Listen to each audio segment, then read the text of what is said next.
Full बवाल चालू है दोस्तों इजराइल और ईरान के वॉर के बीच। अब कहानी बहुत ही सीरियस हो रही है। इजराइल और ईरान के बीच में लगातार तीसरे दिन भी गोला बारूद फट रहे हैं और उनके बीच में कई इस्लामिक देशों की भी फट रही है। मजे की बात यह कि ये सब एक इस्लामिक देश के पागलपन की वजह से ही हो रहा है। US Secretary of War made it very clear we will end this war on our terms. This is not Iraq. This is not an endless war. This operation is a clear, devastating, decisive mission. Destroy the missile threat, destroy the Navy, no nukes. In short Tehran में सैन्य काफिले निकल रहे हैं, तेल अवीव में siren बज रहे हैं, सऊदी अरब की सबसे बड़ी ऑयल रिफाइनरी निशाने पर है, कुवैत में अमेरिकी सैन्य विमानों के क्रैश होने की खबर आई है और पाकिस्तान भी एक बेहद ही मुश्किल स्ट्रैटेजिक मोड़ पर खड़ा है। इस वीडियो में हम ये समझने की कोशिश करेंगे कि इजराइल ने कहां कहां हमला किया, उसे क्या नुकसान हुआ, तेहरान में अभी यानी ईरान में अभी क्या माहौल है, सऊदी पर हमले का असली मतलब क्या है, वहां के तेल रिजर्व पर असली हमले का मतलब क्या है, अमेरिकी बेस और दूतावास पाकिस्तान के स्पेशली वो किस स्थिति में है और पाकिस्तान के सामने असली संकट क्या है। तो चलिए शुरू करते हैं। चैनल को जरूर सब्सक्राइब करना, वीडियो सही लगे तो इसे अपने दोस्तों से भी शेयर करना। We have other Gulf states. Iran's clear modus operandi has been to attack countries which host US bases. At least 10 people are reportedly killed in Lebanon. Loud explosions echoed across Beirut early this morning. Civilians fled as explosions hit the country.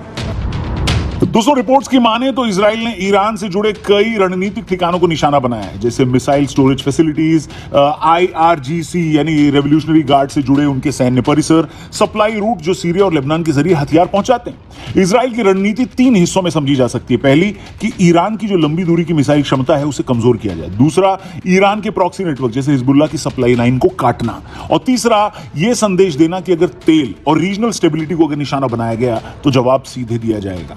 लेकिन Iran ने भी जवाब दिया है। Israel के दक्षिणी हिस्सों में मिसाइल अलर्ट जारी हुए, आयरन डोम ने कई ड्रोन और रॉकेट इंटरसेप्ट किए हैं। भारी बुनियादी ढांचे का नुकसान अभी उतना रिपोर्ट नहीं हुआ है, लेकिन आर्थिक दबाव बढ़ा है। जो इन्वेस्टर्स थे वो थोड़े अस्थिर हुए हैं और वहां के नागरिकों में भी थोड़ा सा स्ट्रेस तो है। बाकी इजराइल की सुरक्षा प्रणाली स्ट्रांग है, लेकिन लंबी लड़ाई इजराइल की भी और किसी भी देश की इकोनॉमी पर असर तो डालती है। लेकिन इन सब के बावजूद इजराइल तैयार है।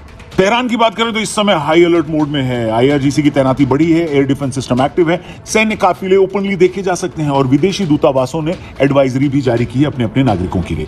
ईरानी स्टेट मीडिया ने इसे रिटेलिएशन यानी जवाबी कार्रवाई बताया है, लेकिन असल में ये एक शक्ति प्रदर्शन भी है दोस्तों। तेहरान की स्ट्रैटेजी दो स्तरों पर चल रही है, एक कि सैन्य जवाब दिया जाए और दूसरा मनोवैज्ञानिक यानी साइकोलॉजिकल और फाइनेंशियल दबाव डाला जाए अगल बगल के खाड़ी के देशों में।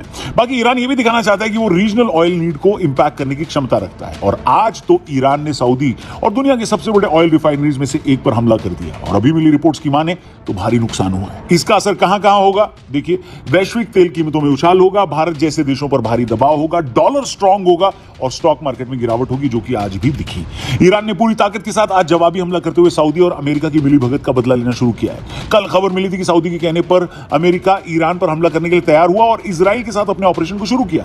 इस पूरे मामले में अब सऊदी को समझ नहीं आ रहा है कि आखिर वो क्या करे, और सऊदी ने डैमेज असेसमेंट शुरू कर दिया है। डिफेंस सिस्टम एक्टिव है। यह हमला संकेत देता है कि वॉर अब सिर्फ सैन्य ठिकानों तक लिमिटेड नहीं रहेगी, यानी जो कमर्शियल एंड फाइनेंशियल सेंटर्स हैं उनको भी दबाने की कोशिश हो रही है।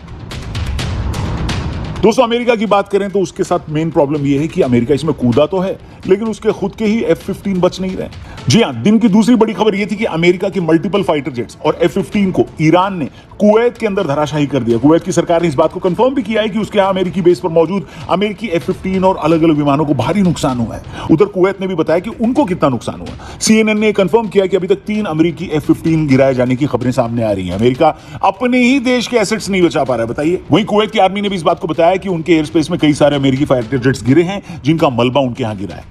बहरीन के अंदर भी ईरान ने अमेरिकी एसेट्स पर हमला किया, जिसकी तस्वीरें पूरे सोशल मीडिया पर वायरल है। ये पहली बार जब अमेरिका जैसे सो कॉल्ड सुपर पावर को किसी देश ने ऐसे चैलेंज करके दुनिया के सामने जगहंसाई करवाई है। इसके अलावा पाकिस्तान की बात करें तो पाकिस्तान में अमेरिकी दूतावास पर हमला हुआ, जिसके जवाब में गोलियां चली, बहुत सारे लोगों की जानें गई, जिसके बाद पाकिस्तान में अमेरिकी वीजा अपॉइंटमेंट्स रद्द कर दिए गए। इस्लामाबाद, कराची और लाहौर में अमेरिका इस समय डिफेंसिव पोस्चर में है दोस्तों। मिडिल ईस्ट में उसके बेस हाई अलर्ट पर है। सीधे युद्ध की घोषणा नहीं हुई है, लेकिन तैयारी उनकी पूरी दिख रही है। अब दुनिया में ये बातें चलने लगी कि ईरान अकेले पूरी दुनिया और गल्फ के देशों के सामने खड़ा है। ये गल्फ के देश ईरान से इकोनॉमी के मामले में कई ज्यादा आगे हैं, लेकिन इनमें से किसी भी बड़े लीडर ने इस बात की अपील नहीं की है कि इस तरह के हमले और लड़ाई का कोई फायदा नहीं होने वाला। ऊपर से सऊदी और यूएई के लिए ये अमेरिका को निशाने पर लेने का भी मौका बन गया है। वो अमेरिका से पूछ रहे हैं कि आखिर क्यों उन्होंने अपना ऑपरेशन शुरू करने से पहले होने वाले गल्फ देशों के नुकसान का पैमाना तय नहीं किया। इधर ईरान के अंदर आईआरजीसी के मल्टीपल कमांडर मारे गए हैं। इजराइल ने इस बात को कहा है कि आयतुल्लाह खमीनी के बाद ईरान का अगला सुप्रीम लीडर जिसे बनाने की तैयारी थी